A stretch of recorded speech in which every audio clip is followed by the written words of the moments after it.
राम हरे हरे कृष्णा। सभी भक्तों के चरणों में दंडवत प्रणाम। हरे कृष्ण प्रभु जी। हरे कृष्णा माता जी। हरे कृष्णा प्रभु जी, दंडवत प्रणाम। दंडवत प्रणाम प्रभु। हरे कृष्णा प्रभु जी, दंडवत प्रणाम। दंडवत प्रणाम माता जी, दंडवत प्रणाम। सभी भक्तों को दंडवत प्रणाम। सभी भक्तों से हरे कृष्णा आशीर्वाद प्रभु जी, दंडवत प्रणाम। हरे कृष्णा आशीर्वाद प्रभु। मांगते हुए, सभी भक्तों का आशीर्वाद लेते हुए आज का ये प्रतिदिवसीय कार्यक्रम शुरू करते हैं, प्रारंभ करते हैं। वैसे देखा जाए तो मेरा कोई योग्यता नहीं है, व्यक्तिगत योग्यता। योग्यता कैसे होता है? जो शास्त्रों को जानता हो, शास्त्रों का अध्ययन किया हो, शास्त्रों को विश्लेषण कर सकते हैं, जो वो है योग्य व्यक्ति, जो कथा कर सकते हैं। तो उस प्रकार की कोई योग्यता नहीं है। हमने एक दो पुस्तक पढ़े हैं, उसमें से कुछ एक श्लोक हमारे समझ में आए हैं, उसी के ऊपर हम चर्चा कर सकते हैं। और ये इस प्लेटफॉर्म पे ये संभव हो पाता है कारण यहाँ पे सभी भक्त जैसे एक ही घर के हैं, जैसे एक ही हम लोग एक ही फैमिली, एक ही परिवार के हैं। इस प्रकार यहाँ पे प्रतिदिवस मिलते हैं और लगता है जैसे सभी सभी को जानते हैं। तो इसीलिए यहाँ पे साहस करके कुछ बोलने का प्रयास करते हैं और आप सभी का आशीर्वाद इसमें अत्यंत वांछनीय है, अत्यंत आवश्यक है। भागवतम के विषय में कहते हैं कि जन्मांतरे कृतम पुण्यम तदा भागवतम लभेत। ये जो भागवत हमें प्राप्त होती है, ये भागवत कोई ऐसे ही नहीं आ जाता है हमारे पास। लाखों लोग, करोड़ों लोग घूम रहे हैं, हाँ?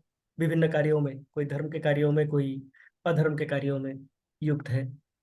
पर जो अधर्म है, अधर्म के कार्यों में है, उनको तो भागवत मिलता ही नहीं है।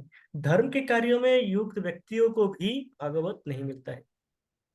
दो प्रकार के भागवत, एक तो व्यक्ति भागवत, एक ग्रंथ भागवत। ये दोनों प्रकार से वह अधिकतर व्यक्ति वंचित रह जाते हैं।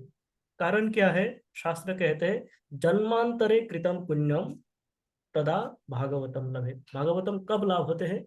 जब जन्मों जन्मों से, जन्मांतरे अर्थात जन्मों जन्मों से, सैकड़ों जन्मों के बाद, पुण्यम कृतम पुण्यम, सैकड़ों जन्मों के पुण्य जब जमा होते रहते हैं हमारे अकाउंट में, खाते में जब जमा होते रहते हैं जन्म जन्मांतर के पुण्य, उससे एक समय आके हमें भागवत की प्राप्ति होती है।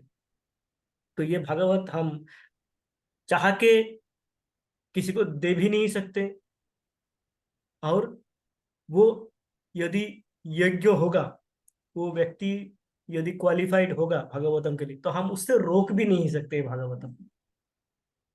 उसका जन्मांतर का पुण्य कर्म उसको भागवतम को मिलना ही है, उस भागवतम को।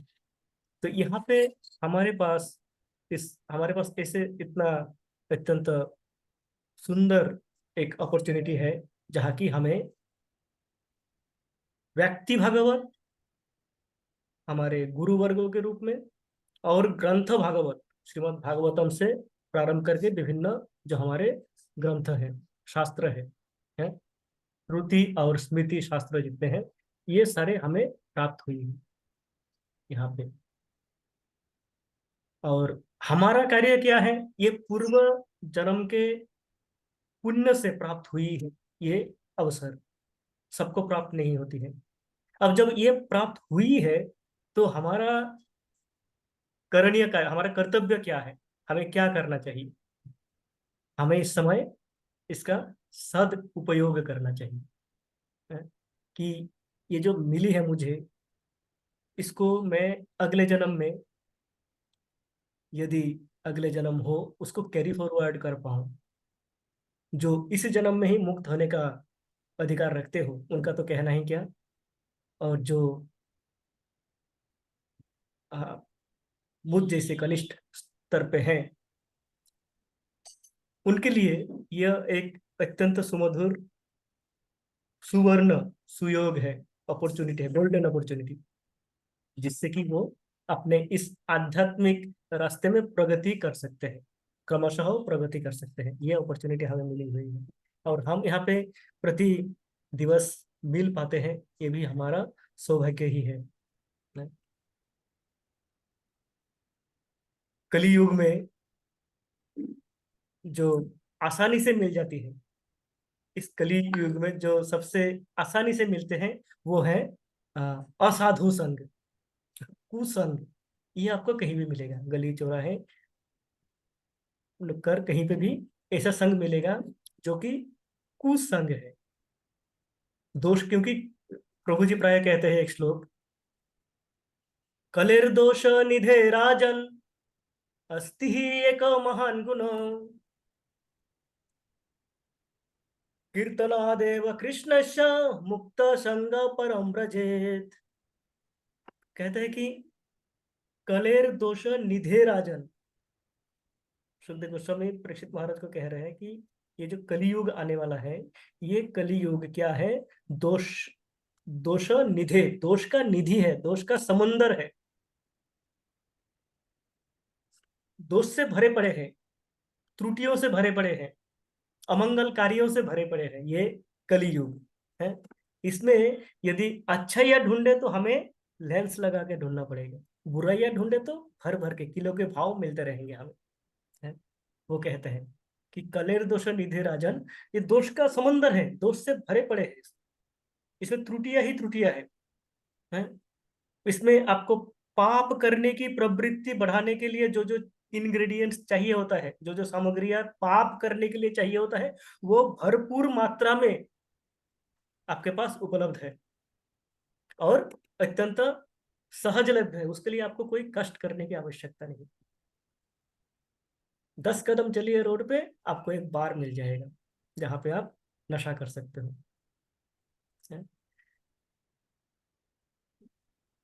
एक उदाहरण इस प्रकार भरे पड़े हैं हमारे पास यहाँ पे, पाप करने का और पाप वृत्ति का जो कार्य है उसको बढ़ावा देने के लिए इस कलियुग में साधन भरे हैं, साधनों की कोई कमी नहीं है। पर कह रहे हैं कि अस्ति ही एको महान गुण, पर इसमें एक अच्छा गुण है इस कलियुग में। यद्यपि ये दोष का समंदर है, दोष का सागर है, दोषों का सागर है? पर यहाँ पे एक अच्छा गुण है, और ये एक अच्छा गुण सभी दोषों पे भारी पड़ सकता है। वो क्या है? अस्ति ही एको महान गुणो कीर्तनादेव कृष्णस्य। इस कलियुग में कीर्तन आदि एव, कीर्तन इत्यादि, श्रवण कीर्तन इत्यादि कृष्णस्य, भगवान श्री कृष्ण के कीर्तन इत्यादि से क्या होता है? मुक्त संग परम व्रजेत। व्यक्ति मुक्त हो जाते हैं, मिल जाते हैं उनको, है? वो मुक्त हो सकते हैं। ये एक अच्छा गुण है इस कलियुग में। आपको अधिक, जैसे हमें पाप कार्यों के लिए कलियुग में कोई अधिक प्रयास की आवश्यकता नहीं है, यहाँ पे क्या है कि बहुत ही सरलता से हमें पाप कार्य करने की, पाप वृत्ति को बढ़ावा देने की साधन उपलब्ध है, बहुत ही सहजलभ्य है, सहजता से हमें प्राप्त हो जाती है। पर इसका एक महान गुण यह है कि इसी युग में हमें यदि मुक्ति प्राप्ति की आशा हो, जन्म मृत्यु जरा व्याधि, इस भौतिक जगत से यदि हमें मुक्ति की आशा हम रखते हैं, तो वो भी अत्यंत सहजलभ्य है। मात्र क्या करना है? कीर्तन आदि एव, मात्र कीर्तन करना है भगवान के, कृष्ण कीर्तन आदि एव, कृष्ण के नाम संकीर्तन करना है, कीर्तन करते रहना। जैसे हम कृष्ण भगवान के नाम संकीर्तन करते रहेंगे, हम क्या करेंगे? मुक्त संग परम व्रजेत, हमें मुक्ति की प्राप्ति होगी, परम मुक्ति की, परम धाम की प्राप्ति होगी। यद गत्वा न निवर्तन्ते तद धाम परम मम, भगवान कहते हैं गीता में। तो भगवान की वो परम धाम जहाँ पे यद गत्वा, जहाँ पे जाके न निवर्तन्ते, वापिस आने की आवश्यकता नहीं होती है, आती नहीं है, वो धाम की प्राप्ति हमें होती है जब हम क्या करते हैं? मात्र कीर्तन आदि एवं कृष्ण के कीर्तन करते हैं। इससे पहले क्या करना होता था सत्ययुग में? कृतेयध्यायतो विष्णु त्रेतायाम यजते मखे दापरे परिचर्यायाम कलम तद हरि कीर्तनात्। अलग अलग युगों का अलग अलग कार्य है मुक्ति प्राप्ति के लिए। सत्य युग में ये बहुत ही आ, लंबा कार्य, लंबा समय के कार्य था। उसमें क्या करना होता था, ध्यान करते थे ऋषि मुनिगण। हम देखते हैं कोई भी किसी को भी कुछ, ब्रह्मा जी को भी तुष्ट करना हो तो हजारों वर्ष वो ध्यान करते थे। हिरण्यकशिपु अपने भौतिक कुछ विषय आसक्तियों के लिए क्या किया, ध्यान किया। हाँ? और किनको तुष्ट किया, ब्रह्मा जी को तुष्ट किया, भगवान को नहीं। है? तो ध्यान करना होता था। हम देखते हैं प्रहलाद महाराज, हम देखते हैं जो भी भगवत प्राप्ति की ओर बढ़ते थे सत्य युग में, वो ध्यान के द्वारा बढ़ते थे। हैं? त्रेता युग में क्या होता था, यज्ञ इत्यादि करते थे, यज्ञ करना होता था। अब यज्ञ करना इस युग में संभव ही नहीं है, कारण वो यज्ञ के सामग्री और यज्ञ के पुरोहित हमें यहाँ पे मिलते नहीं है। द्वापर में परिचर्यायाम, द्वापर युग में क्या होता था, भगवान की परिचर्या करना होता था, भगवान की सेवा इत्यादि करना होता था। पर कलियुग में क्या है, सबसे सिंपल है, कलौ तद हरि कीर्तनात्। जो कार्य सत्य युग में ध्यान लगाने से होता था, वर्षों ध्यान लगाने से मिलता था, जो फल त्रेता युग में हमें यज्ञ करते थे। यज्ञ के द्वारा प्राप्त होती थी, द्वापर में भगवान की सेवा करके जो फल प्राप्त होती थी, इस कलियुग में ये इतना सुलभ है कि तद हरि कीर्तनात्, भगवान के नाम संकीर्तन से ही वो फल प्राप्त होती है। तो ये अत्यंत सुलभ है। पर सुलभ किन के लिए है, ये है तो सुलभ कि, पर सुलभ में सुलभता को प्राप्त करने के लिए सभी आते हैं यहाँ पे, नहीं आते हैं। कारण क्या है, जन्मांतरे कृतम पुण्यम तदा भागवत। ये सुलभ है, पर हम सुलभ चीजें सदा सर्वदा प्राप्त करने का प्रयास नहीं करते। है तो सुलभ, पर कितने लोग इसको उपयोग करते हैं, कर पाते हैं। कारण जन्मांतरे कृतम पुण्यम तदा भागवत। जन्मांतर पुण्य किया है जिन, उनको ही अटैचमेंट होगा भगवान की तरफ, उनको ही आकर्षण होगा भगवान की तरफ देखने का, हाँ, सुनने का भगवान की कथा। तो ये अत्यंत इम्पोर्टेंट है, अत्यंत महत्वपूर्ण है कि हमें यहाँ पे ये अवसर प्राप्त होती है कि हम प्रति दिवस क्या कर सकते हैं, भगवान की आलोचना कर सकते हैं, श्रवण कीर्तन इत्यादि कर सकते हैं। और इसके द्वारा हम हमारी जो अ, चेतना है, उस चेतना को कृष्ण के साथ जुड़े रख सकते हैं, जुड़े रखने का हमें अवसर मिलते हैं। इसी भावना के साथ आज अ,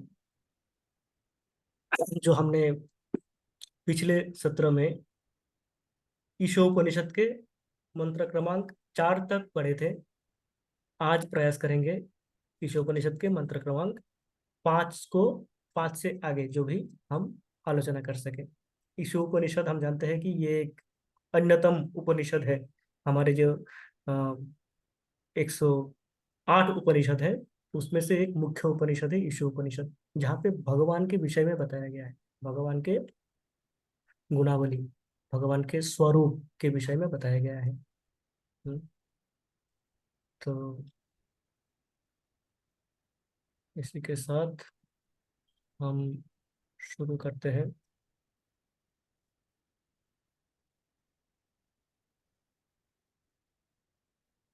हम प्रारंभ करते हैं भगवान के स्तुति के साथ, मंगलाचरण के साथ। ओम अज्ञानतिमिरान्धस्य ज्ञानाञ्जनशलाकया गुरोन्मिलितं येन तस्मै श्रीगुरुवे नमः। श्रीचैतन्यमनोभीष्टं स्थापितं येन भूतले स्वयं रूपः कदा मह्यं ददाति स्वपदान्तिकम्। वन्देऽहं श्रीगुरो श्रीयुतपादकमलं श्रीगुरुन् वैष्णवांश्च श्रीरूपं सागरजातं सहगणा रघुनाथान्वितं तं सजीवम् साद्वैतं सावधूतं परिजनसहितं कृष्णचैतन्यदेवं श्रीराधाकृष्णपादान् सहगणा ललिता श्रीविशाखान्वितांश्च। हे कृष्णा करुणा सिंधु दीनबंधु जगत्पते गोपेश गोपिका कांत राधाकांत नमस्तुते। तप्त कांचन गौरांगी राधे वृंदावनेश्वरी वृषभानुसुते देवी प्रणमामि हरिप्रिये। नमो विष्णुपादाय कृष्णप्रेष्ठाय भूतले श्रीमते लोकनाथ स्वामी निति नामिने। नमो विष्णुपादाय कृष्णप्रेष्ठाय भूतले श्रीमते भक्तिवेदांत स्वामी निति नामिने। नमस्ते सरस्वते देवे गौरवाणी प्रचारिणे निर्विशेष शून्यवादी पाश्चात्य देशतारिणे। वाञ्छकल्पतरुभ्यश्च कृपा सिन्धुभ्य एव च पतितानां पावनेभ्यो वैष्णवेभ्यो नमो नमः। जय श्री कृष्ण चैतन्य प्रभु नित्यानंद श्री अद्वैत गदाधर श्रीवास आदि गौर भक्त वृंद। हरे कृष्णा कृष्ण कृष्ण हरे हरे हरे राम राम राम हरे हरे। हरे कृष्णा कृष्ण कृष्ण हरे हरे हरे राम राम राम हरे हरे। हरे कृष्णा कृष्ण कृष्ण हरे हरे हरे राम राम हरे हरे। हरे कृष्ण।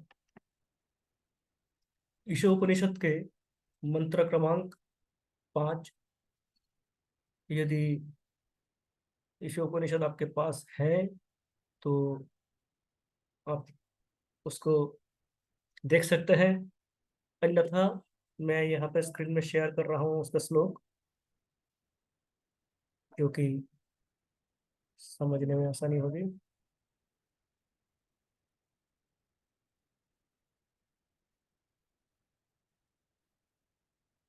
इस श्लोक में ईशोपनिषद के भगवान के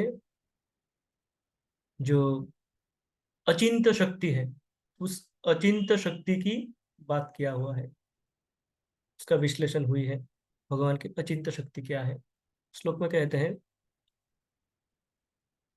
तदे ज्योति तन्ने ज्योति तद्दूरे तद्वदन्ति के तदंतरस्य सर्वस्य तदु सर्वस्य बाह्यता। तदे ज्योति तन्ने ज्योति तद्दूरे तद्वदन्ति के तदंतरस्य सर्वस्य तदु सर्वस्य बाह्यतः। अद्भुत शक्तियों की विषय में बताया है कि तदे जति, वो जाते हैं भगवान चल सकते हैं, तद नहीं जति चल नहीं सकती है चल भी सकते हैं और नहीं भी चल सकते हैं, है? तद दूरे तद वदंती के, तद दूरे भगवान बहुत दूर रहते हैं, अनेकों दूर रहते हैं, हैं? तद वदंती के, और अनेक पास भी रहते हैं। कैसे कैसे गुण है? एक भगवान चल नहीं सकते, चल सकते हैं। भगवान दूर रहते हैं और वदंती के अत्यंत निकट भी रहते हैं। तद अद अंतरस्य सर्वस्य, भगवान सबके अंतर में है, सबके भीतर विराजमान है। सर्वस्य, जीव नहीं, मात्र जीव नहीं, सभी चर अचर सभी में क्या है? भगवान अंतरात्मा के रूप में विराजमान है।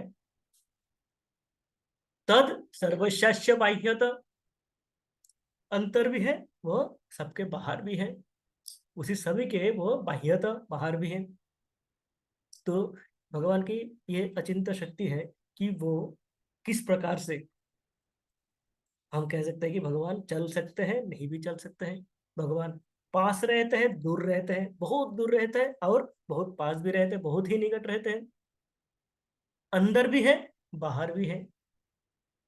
ये है भगवान की अचिंत्य शक्ति की गुण। तो इसके ऊपर प्रभुपाद के जो अ, तात्पर्य है, तात्पर्य में प्रभु जी प्रभुपाद शिला प्रभुपाद आलोचना किया है, चर्चा किया है भगवान के ये अचिंत्य शक्ति के विषय में। भगवान के हाँ, भगवान की अचिंत्य शक्ति क्या है कि भगवान चल सकते हैं, नहीं चल सकते हैं, वो पास भी है और बहुत दूर भी है। हाँ, किस प्रकार से भगवान चल सकते हैं, नहीं चल सकते हैं? प्रभुपाद कहते हैं कि भक्तगण भगवान को, भगवान का हमने इससे पहले भी देखा था, भगवान का जो रियलाइजेशन है, भगवान को का जो भागवत साक्षात्कार है, जो आत्म साक्षात्कार कहते हैं, सेल्फ रियलाइजेशन, आत्म साक्षात्कार या भगवान रियलाइजेशन, वो तीन प्रकार के होते हैं। तीन प्रकार से हम भगवान को रियलाइज करते हैं? एक है ब्रह्मन रियलाइजेशन। ब्रह्मन रियलाइजेशन क्या है? जो कि एफुलजेंस, भगवान के शक्ति, जैसे सूर्य के प्रकाश है, तो प्रकाश को देख लिया, हम प्रकाश देख लिया और प्रकाश में ही खो गए, वो हो गया ब्रह्मन रियलाइजेशन। उसके बाद आता है परमात्मा रियलाइजेशन। भगवान को एक रूप देके परमात्मा के रूप में स्वयं के भीतर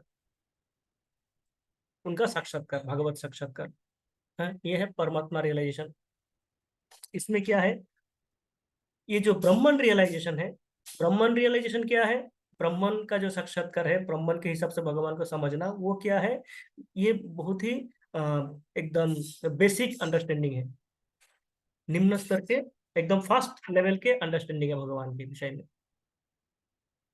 जैसे मायावादी या निराकारवादी रियलाइज करते हैं भगवान को, वो उससे आगे बढ़ नहीं पाते हैं।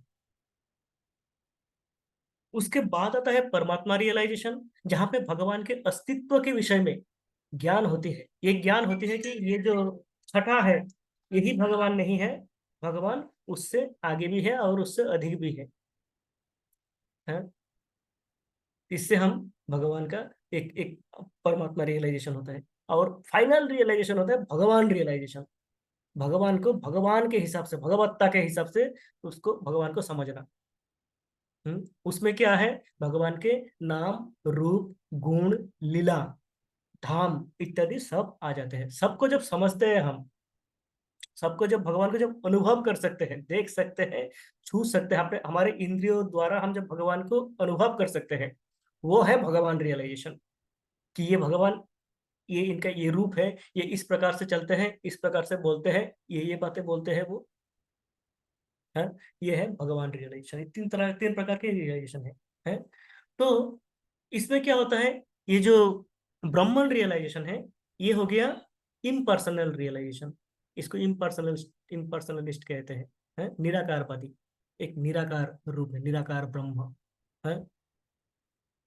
प्रभुपाद कहते हैं कि भक्तगण भगवान को ब्रह्मन के रूप में भी रियलाइज करते हैं और भगवान के रूप में भी रियलाइज करते हैं। भगवान को ये मानते हैं कि भगवान परम ब्रह्म है और भगवान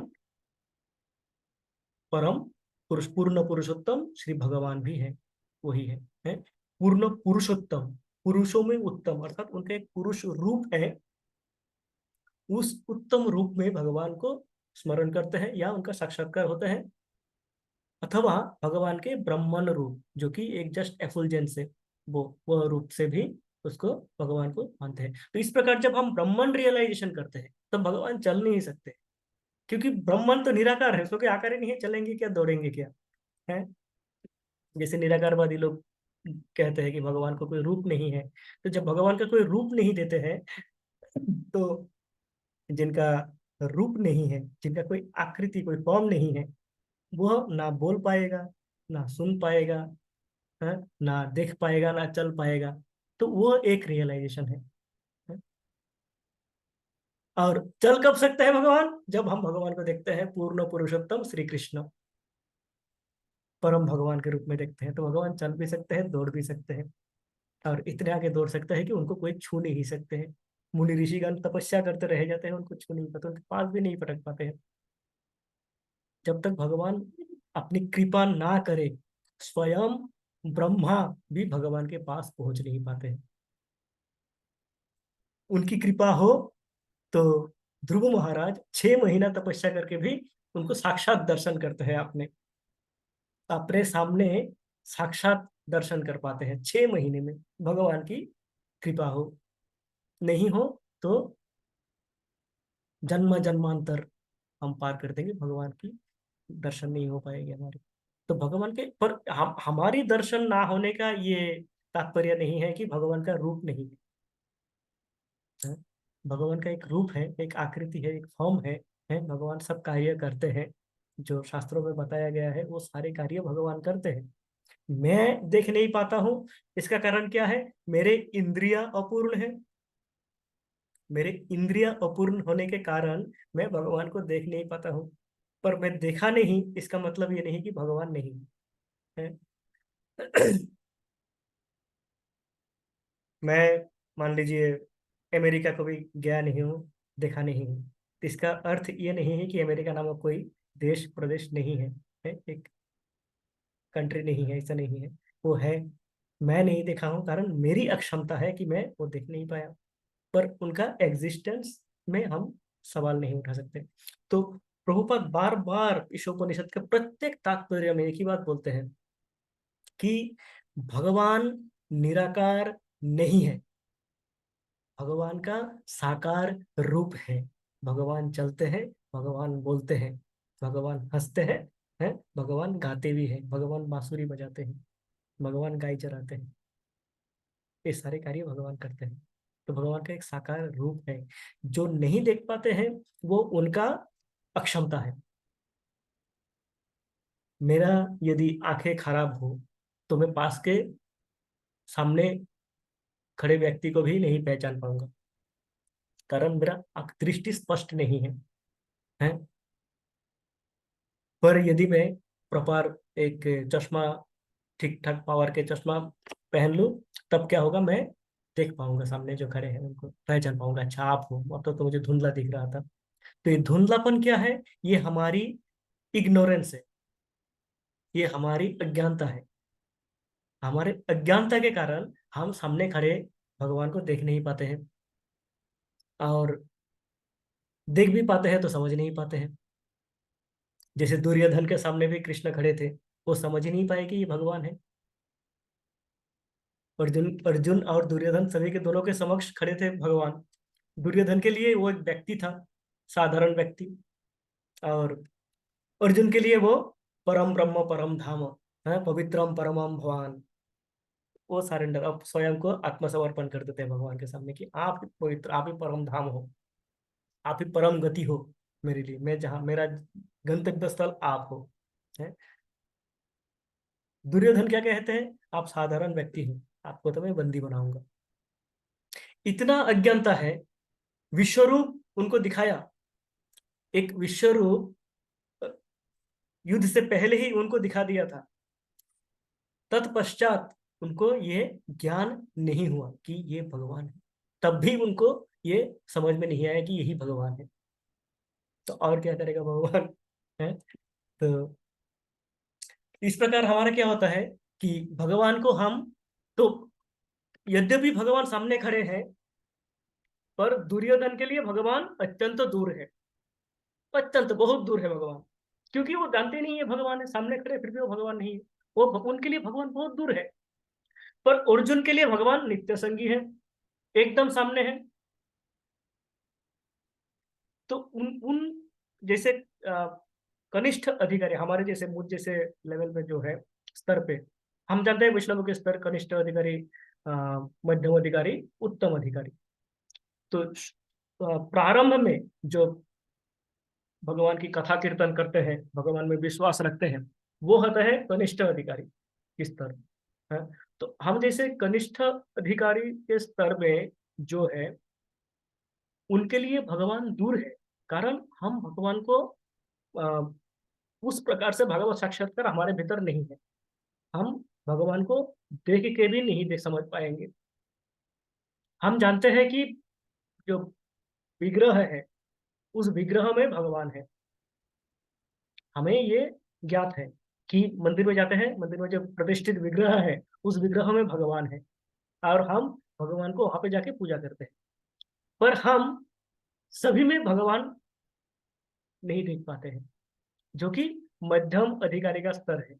मध्यम अधिकारी क्या करते हैं, सभी के भीतर भगवान देखते हैं, पर उसके रूप गुण के हिसाब से वो उनके हिसाब से जैसे भक्त उनके साथ वैसे ही व्यवहार करते हैं। वो डिस्क्रिमिनेट करते हैं मध्यम अधिकारी कि ये कनिष्ठ अधिकारी है, नए भक्त हैं, ये पुराना भक्त है, ये बहुत ही श्रेष्ठ भक्त है, उस प्रकार के वो। पर वो देखते अवश्य है, जो भक्त नहीं है, अभक्त है, उसमें भी वो परमात्मा को देखते हैं, भगवान को देखते हैं, पर उनके साथ वो मिलते नहीं है, दूर रहते हैं। तो इस प्रकार का मध्यम अधिकारी के स्तर में जाके होता है। पर हम कनिष्ठ अधिकारी के लिए क्या है, भगवान अत्यंत दूर है। उत्तम अधिकारी का स्तर क्या है, उत्तम अधिकारी क्या करते हैं, वह सभी में भगवान देखते हैं। गीता में जैसे बताते हैं कि पंडिता समदर्शिना, क्या श्लोक था, शौपाके च पंडिता समदर्शिना, श्लोक ढूंढना पड़ेगा, मैं भूल गया। शुनि चैव सपाके च,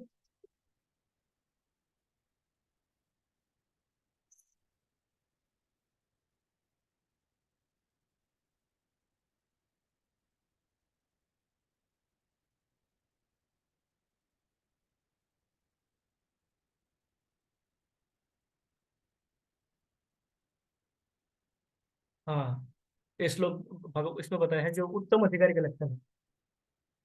विद्या विनय संपन्ने ब्राह्मणे कवि हस्तिनी, शुनि चैव शपाके च पंडिता समदर्शिना। उत्तम अधिकारी का स्तर क्या है, वह ब्राह्मणे, ब्राह्मण, गोमाता, गौ, हस्तिनी हाथी, शुनि अर्थात एक डॉग, एक कुत्ता, और शौपाकेच कुत्ते के मांस खाने वाला चंडाल, उन सभी में वो क्या करते हैं, भगवान देखते हैं, समदर्शिना। वो डिस्क्रिमिनेट नहीं करते हैं, है? तो उनके लिए क्या है, वो सब में, क्योंकि वो सब में भगवान देखते हैं, साक्षात भगवान, भगवान का दर्शन सभी में करते हैं, तो उनके लिए भगवान अत्यंत निकट। तन वो भगवान क्या है, उनके पास है, जो प्रत्येक जगह में, प्रत्येक वस्तु में भगवान को देखते हैं, प्रत्येक कार्यों में भगवान का हाथ देखते हैं। हमारा स्तर क्या है, हमारे साथ कुछ बुरा हो जाए तो हम भगवान को डांटेंगे, ये क्या करते हैं भगवान, मैं इतना पूजा करता हूँ, आपने मेरा ये कार्य खराब कर दिया।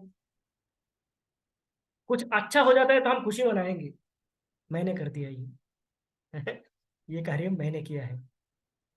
ये हमारा स्तर है। हम भगवान का हाथ दोनों में नहीं देखते हैं, उत्तम अधिकारी दोनों में देखते हैं। खराब हो गया तो ये भगवान की इच्छा थी, है? प्रहलाद महाराज, इतना अत्याचार हुआ उनके हाथ, इतना सारा अत्याचार हुआ, उनके स्वयं के पिताश्री ने उनके साथ ये अत्याचार किए। कारण क्या था, एक ही कारण था, भगवान का नाम गुण इनके सामने बता रहे थे, हिरण्यकशिपु के सामने भगवान का गुण, भगवान के लीला की व्याख्यान कर रहे थे, उस कारण उसको इतनी यातनाएं सहना पड़ा।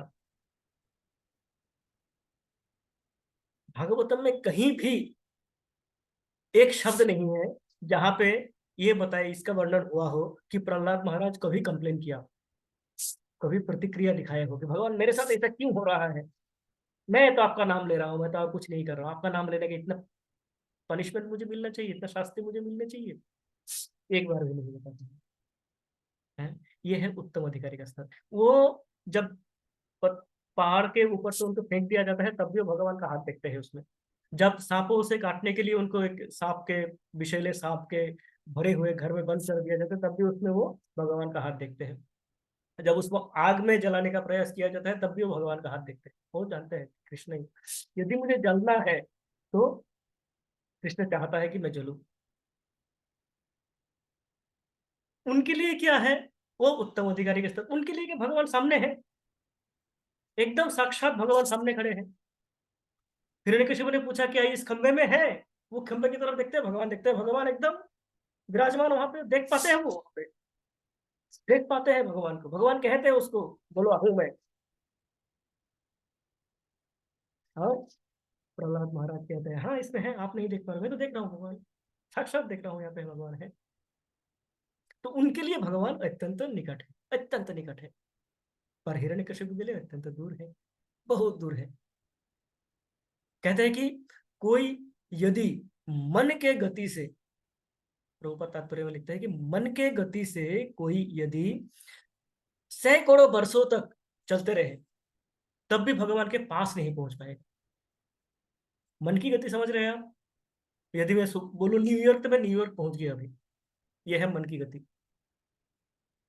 उस गति से सैकड़ों वर्षों तक यदि कोई चलता रहे, तब भी भगवान के पास नहीं जा पाएगा। भगवान इतना दूर है। वो किन के लिए है? वो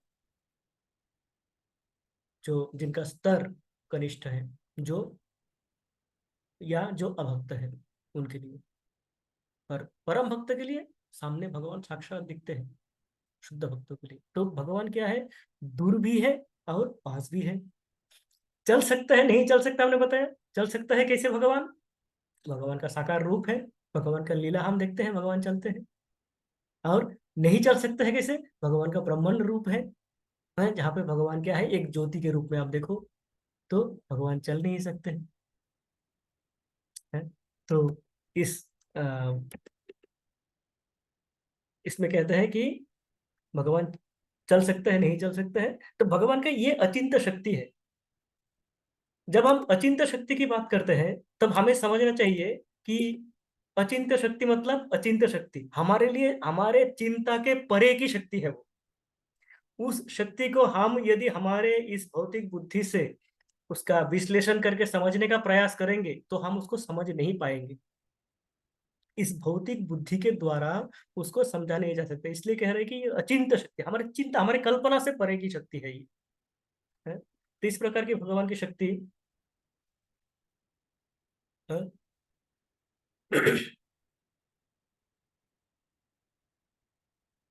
हमने कभी भगवान का दर्शन नहीं कर पाए, पर हमने देखे कि अ, द्रौपदी राजसभा में जब उनका निर्यातन हो रहा था, वस्त्र हरण का प्रयास हो रहा था, वो जब कोई नहीं होता है, वो क्या करते हैं? भगवान का आश्रय लेते हैं। कृष्ण आप ही मुझे रक्षा कर सकते हो। और भगवान तुरंत, भगवान को आने के लिए समय नहीं लगा वहां पे, तुरंत भगवान वहां पे उपस्थित, और उनको सारी का सप्लाई। कहते हैं कृष्ण वहां पे वस्त्र रूप धारण करके, वस्त्र का रूप धारण करके वहां पे द्रौपदी के सामने आ जाते हैं, और वस्त्र मिलते रहते हैं। दुशासन खींचते खींचते थक जाते हैं। तो वो कैसे हैं? वो शुद्ध भक्त भगवान को इस प्रकार अपने सामने ला सकते हैं। हमने ध्रुव कथा में देखा, ध्रुव महाराज किस प्रकार भगवान को ला सकते हैं अपने सामने। 6 महीने का तपस्या करके वह भगवान को अपने चतुर्भुज रूप में अपने पास, अपने समक्ष ले आए और दर्शन किए। तो ये है शुद्ध भक्तों का लक्षण। हमने अब यदि भागवतम में पढ़े हैं, गजेंद्र का कथा है, गजेंद्र गजराज है, जो कि एक हाथी के शरीर में है। कुर्म ने उनको पाँव पकड़ लिया, वो स्वयं प्रयास किए, बच नहीं पाए। वो स्नान करने गए थे सरोवर में, बहुत ही आनंद में थे, स्नान कर रहे थे अपने परिजनों के साथ, स्नान करते हुए आनंद कर रहे थे। अचानक एक कुंभीर ने आके उनको पाँव पकड़ लिया। वह स्वयं प्रयास किए, उससे मुक्त नहीं हो पाए गजेंद्र। तो क्या करते हैं गजेंद्र?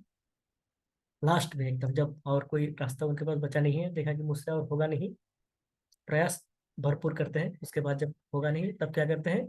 एक सूंड से एक पद्म फूल उठाते हैं, भगवान को अर्पण करते हैं और प्रार्थना शुरू करते हैं। ओम नमो भगवते तस्मै यत यत चिदात्मकं पुरुषायाधिबीजाय परेशाय धीमहि। एक 29 श्लोकों का एक प्रार्थना वो करते हैं। उनका प्रार्थना समाप्त होने से पूर्व ही भगवान वहां पे उपस्थित, भगवान वहां पे उपस्थित और उनकी रक्षा करते हैं, उस कुंभीर को मार के उनकी रक्षा करते हैं। तो मनुष्य रूप में यदि हम भगवान को इस प्रकार से समर्पित होके, समर्पण के भावना से यदि हम भगवान को बुलाए तो भगवान अवश्य है आएंगे। कारण हमने देखा द्रौपदी ने बुलाया, आगे ध्रुव महाराज ने बुलाया, आगे प्रहलाद महाराज सॉरी बुलाया, आगे क्षमा चाहता हूँ, थोड़ा सा गले का प्रॉब्लम है। तो इस प्रकार भगवान को जब जिसने जिस रूप में भी स्मरण किया हो, शरणागत होके भगवान वहां पे उपस्थित हुए हैं और तुरंत उपस्थित हुए हैं, उनकी रक्षा की है। तो भगवान यद्यपि अत्यंत दूर है, अत्यंत निकट भी है। इस प्रकार यह हमें बता रहा है।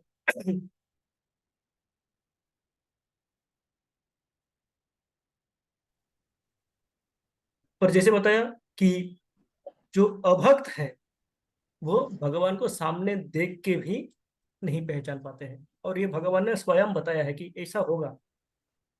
वो कहते हैं अवजानन्ति माम मूढ़ा मानुषी तनुम आश्रम आश्रय आश्रय मानुषी तनुम आश्रित,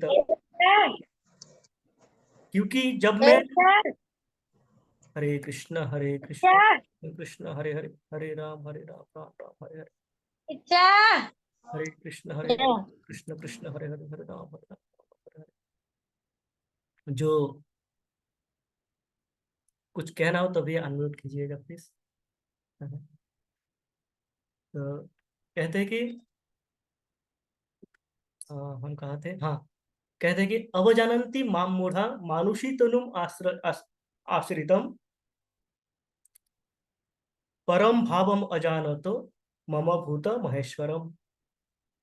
वो कहते हैं, भगवान अर्जुन का कहते हैं कि अवजानन्ति माम मूढ़ा, जो मूढ़ा है, जो मूर्ख व्यक्ति है, वह मुझे जान समझ नहीं पाते हैं। मानुषी तनुम आश्रितम, क्योंकि मैं मनुष्य का रूप लेके यहाँ पे अवतरित होता हूँ। जब मैं मनुष्यों का रूप लेके राम के रूप में अथवा कृष्ण के रूप में, बलराम के रूप में जब मैं अवतरित होता हूँ, मानुषी शरीर, मानुषी तनु, मनुष्य शरीर देख के वह मुझे समझ नहीं पाते हैं। कौन? मूढ़ा, जो मूर्ख व्यक्ति है वो मुझे समझ नहीं पाते हैं, जान नहीं पाते हैं। और क्या करते हैं वो? परम भाव अजानंतो, मेरा जो परम भाव है, मेरा जो श्रेष्ठ भाव है, मैं जो सुप्रीम पर्सनालिटी ऑफ गॉड है, परम पूर्ण पुरुषोत्तम भगवान हूँ, ये वो समझ नहीं पाते हैं। और क्या करते हैं? मुझे साधारण व्यक्ति समझ के इस प्रकार के व्यवहार मेरे साथ करते हैं, जैसे दुर्योधन करते हैं, जैसे शिशुपाल ने किया, जैसे कंस ने किया। कहते हैं कि ये कारण क्या है? कारण ये है कि ये मूढ़ है, ये मेरे जो तनु है, जो शरीर है, इस शरीर को देख के शरीर को ही मैं समझ बैठा। इनको ये पता नहीं है कि दिव्य जन्म कर्म चमे दिव्यम है। इनको पता नहीं है कि मेरा जन्म कर्म दिव्य है, ट्रांसेंडेंटल है। इस भौतिक जगत में आपके जैसे जन्म हुए हैं, मेरे जैसे जन्म हुए, उस प्रकार भगवान के जन्म नहीं हुए हैं।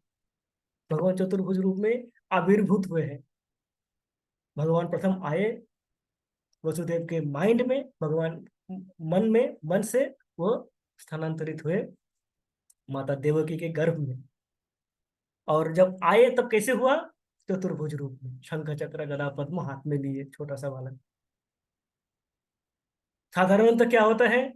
बच्चा जब जन्म होता है, बच्चा रोते हैं, माँ उसको गोद में लेते हैं। यहाँ पे बच्चा जन्म हुआ चतुर्भुज रूप में, माँ वसुदेव और देवकी दंडवत प्रणाम कर रहे हैं, स्तुति कर रहे हैं।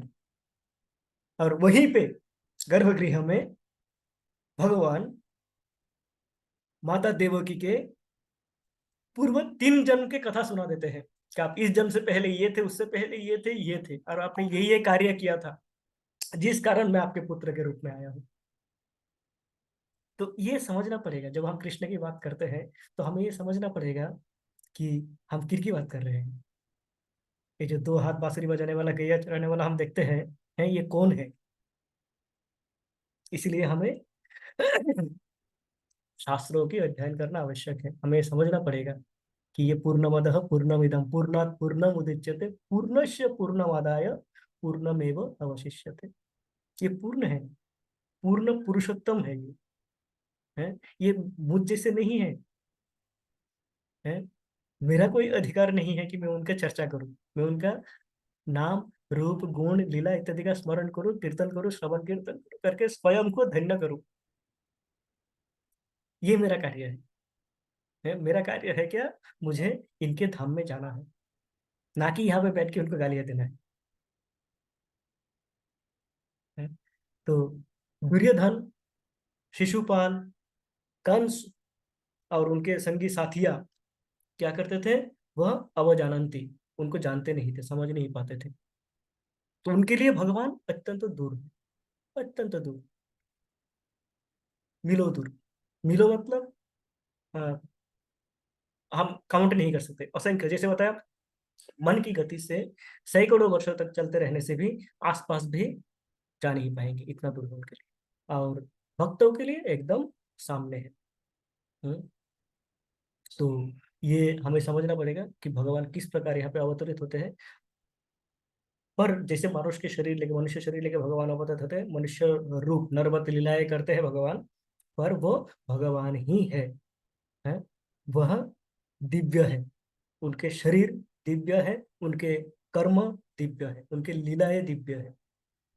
उस दिव्यता के साथ, उस दृष्टि के साथ हमें उनको देखना होगा, तब हम भगवान को समझ पाएंगे, है? इसके बाद प्रभुपाद चर्चा करते हैं तात्पर्य में कि भगवान के असंख्य रूप हम देखते हैं, भगवान विभिन्न रूपों में आते हैं। भगवान जिस भी रूप में आए हो, किसी भी रूप में आए हो, भगवान किस रूप में, हम जानते हैं 10 अवतार 10 रूप में आए हैं, मत्स्य कूर्म वराह, है नरसिम्हा, कृष्ण बलराम राम, विभिन्न रूपों में भगवान आते हैं रूप लेके। इसके अतिरिक्त भी भगवान क्या होता है, जैसे हम देखते हैं भगवान विग्रह के रूप में आते हैं। विग्रह में भी भगवान के कई रूप हैं। भगवान दारू ब्रह्म है, जगन्नाथ जी लकड़ी से बने हुए होते हैं। तो हमारी साधारण बुद्धि इन विग्रहों को देख के क्या कर सकता है, ये मान सकता है कि ये साधारण, ये तो पत्थर का मूर्ति है, ये तो जैसे राम लल्ला की मूर्ति अभी उन्मोचन हुआ, पत्थर से खुदाई करके बनाया गया है। जो भक्त नहीं है, जो भगवान के विषय में जानते नहीं है, उनके लिए क्या है, उनके लिए ये एक पत्थर की मूर्ति है। भक्त जानते हैं कि ये सत चित आनंद विग्रह है, ये विग्रह है भगवान के, और वो कैसे है, सत चित आनंद, सदा सर्वदा है, फुल ऑफ नॉलेज, ज्ञान से परिपूर्ण है, और आनंद से परिपूर्ण है, आनंददायक। ये भगवान का रूप है। तो ये सच्चिद आनंद विग्रह के रूप में भगवान को देखते हैं।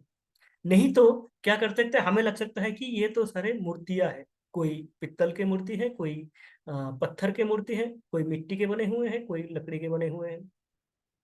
इस प्रकार से हमारी भाव आ सकते हैं। तो यहाँ पे प्रभुपाद कहते हैं कि भगवान किसी भी रूप में हो, चाहे वो जब भी वो मत्स्य के रूप में आए थे, या जब भी वो विग्रह के रूप में आते हैं भगवान, उनके शक्तियां, उनके जो अचिंत्य शक्ति है, ये समान रहते हैं। ये अचिंत्य शक्ति विग्रह में जितना है, भगवान के कृष्ण के रूप में भी, स्वयं कृष्ण के रूप में द्वारका में जो भगवान लीला के उसमें जो शक्तियां थी, भगवान के विग्रहों में भी उतनी ही शक्तियां है, वही शक्तियां निहित है, वह सारे शक्तियां उनमें है। अब हम क्यों नहीं समझ पाते हैं, हमें क्यों लगता है कि ये एक मूर्ति है? हम तो समझ नहीं पाते, हम देखते हैं भगवान हंस रहे हैं, बांसुरी बजा रहे हैं, भक्तगण देखते हैं कि भगवान बांसुरी बजा रहे हैं। और उच्च कोटि के भक्त भगवान के बांसुरी सुनते भी है, सुन भी लेते हैं आवाज, बांसुरी की ध्वनि सुन पाते हैं वो। वहीं पे खड़े होके हमें समझ में नहीं आता है, कारण क्या है? कारण यह है कि हमारी जो इंद्रियां है, ये इंद्रियां असंपूर्ण है। हमारी जो दृष्टि है, भौतिक जो भी इंद्रिया है, उस इंद्रिया अपूर्ण है, उससे हम, क्योंकि भगवान दिव्य है और हम इस भौतिक जगत के हैं, तो उस दिव्यता को हम समझ नहीं पाते हैं। जो भक्त सत रज तमो के ऊपर, तमो से परे निस्त्रैगुण्य निर्गुण हो पाते हैं, वो भगवान को समझ पाते हैं, देख पाते हैं, वार्ता कर पाते हैं भगवान से। भगवान कहते हैं त्रैगुण्य विषय वेद निस्त्रैगुण्य भवार्जुन। अर्जुन, ये जो सत रज तम, इन तीनों गुणों को पार करके जाना है आपको, क्योंकि ये गुण क्या है, ये तीनों गुण भौतिक जगत के हैं।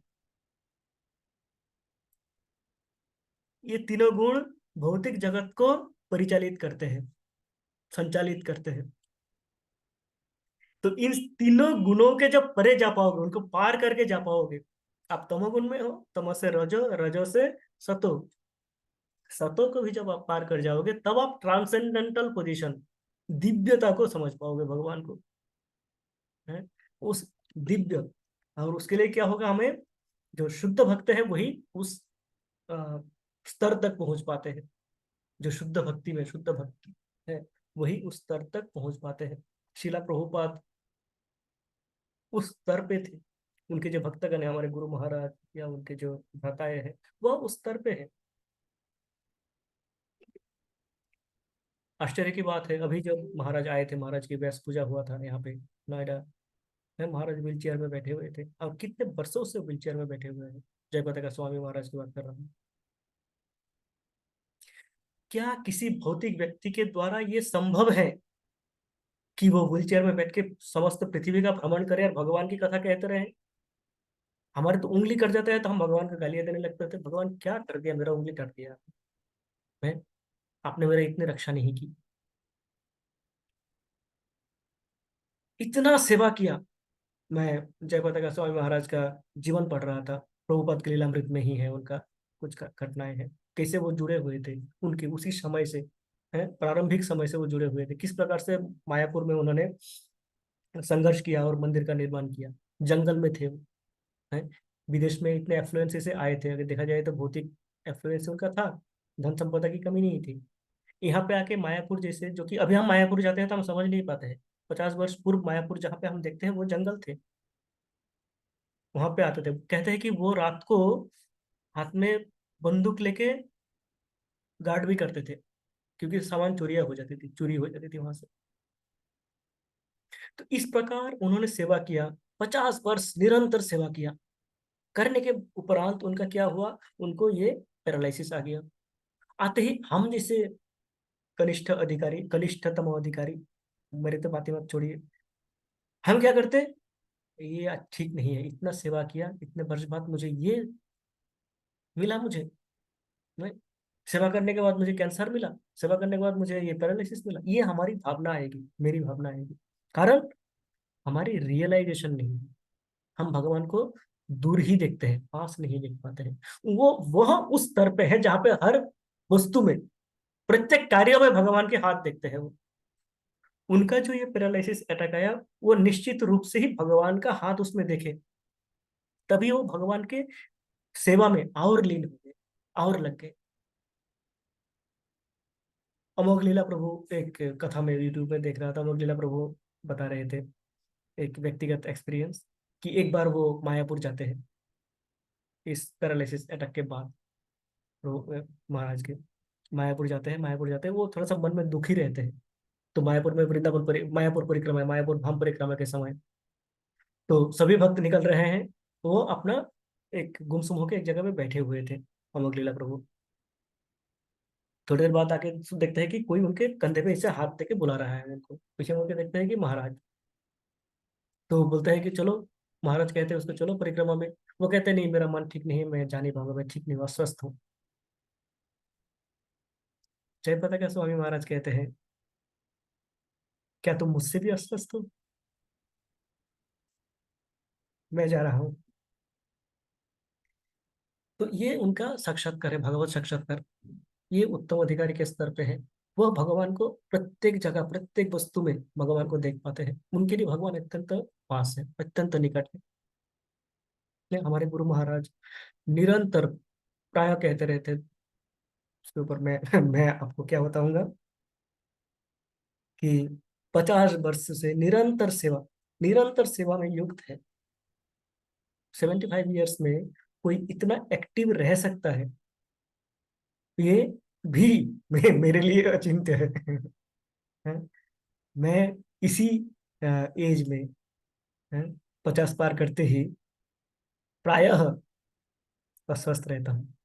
कभी ये नहीं कर पाता, कभी वो नहीं कर पाता, कभी ये मेडिसिन चल रहा है, कभी वो दवाइयाँ चल रही है।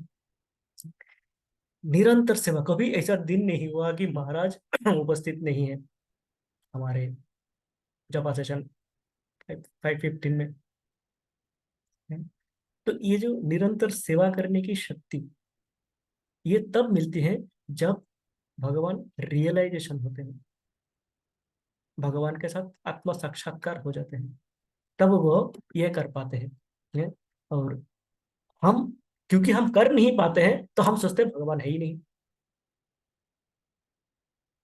जो एथीस्ट होते हैं, नास्तिकवादी होते हैं, वो तो कहते हैं भगवान है ही नहीं। हम तो ठीक है, भगवान है, विग्रह में है कम से कम, वो कहेंगे जी भगवान है ही नहीं।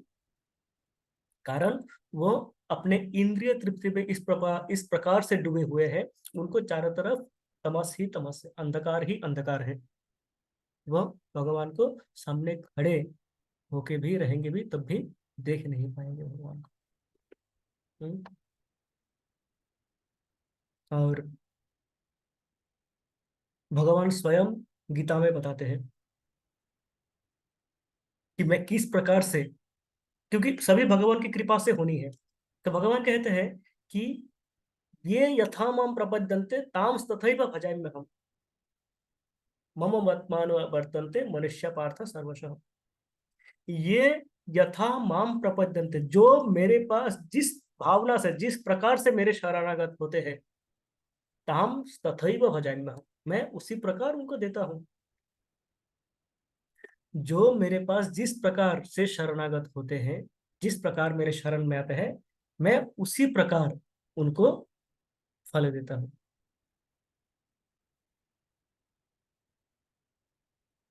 ध्रुव महाराज जिस प्रकार से शरणागत हुए थे, मैंने उनको चतुर्भुज रूप में दिया, उनको, हाँ, ध्रुव लोक का दिया। प्रहलाद महाराज जिस प्रकार से शरणागत हुए थे, उनको नरसरोवर रूप में आया, उनको उद्धार किया मैंने।